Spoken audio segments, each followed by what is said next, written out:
Hello friends, কেমন আছেন সবাই? আশা করি ভালো আছেন। এখন সন্ধ্যা, তো আমার খুব ক্ষুধা লেগেছে, বাট এমন কিছু খেতে ইচ্ছে করছে যেটা খুব স্পাইসি হবে এবং ইন্টারেস্টিং হবে। তো চলেন দেখি কিছু একটা বানাই এবং আপনাদের সাথে শেয়ার করি। তো আমি যেটা বানাতে যাচ্ছি সেটা হচ্ছে রাইস ফ্রাই।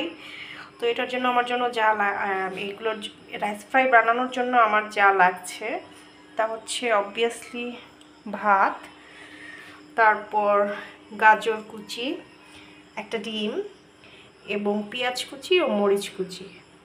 প্রথমে আমি কড়াইতে তেল দেব, তারপর দেব পেঁয়াজ মরিচ কুচি। আমার এখানে পেঁয়াজ মরিচ ভাজা হয়ে গেছে। এবার আমি দেবো এতে গাজর।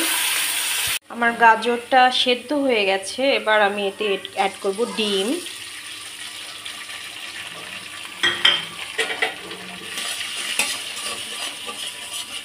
আমার গাজর আর ডিম ভাজা হয়ে গেছে। এবার আমি মেইন ইনগ্রিডিয়েন্ট সেটা হচ্ছে গিয়ে ভাত, রাইস, সেটা দিয়ে দিলাম।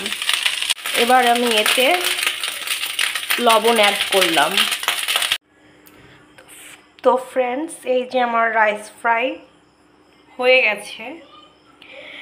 রান্না করতে করতে আমার ছোটোবেলার কথা মনে পড়লো যে ছোটোবেলায় মা যখন অফিস করতো তখন দুপুরবেলা রান্না করে রেখে যেত। তো দুপুরের রান্নাটা খুব নিরামিষ নিরামিষ লাগতো, যার কারণে আমি এভাবেই এই স্টাইলেই ভাত ফ্রাই করে খেতাম। তো আপনাদের ভালো লাগলে আপনারাও নিজেরা ট্রাই করে দেখবেন। ধন্যবাদ।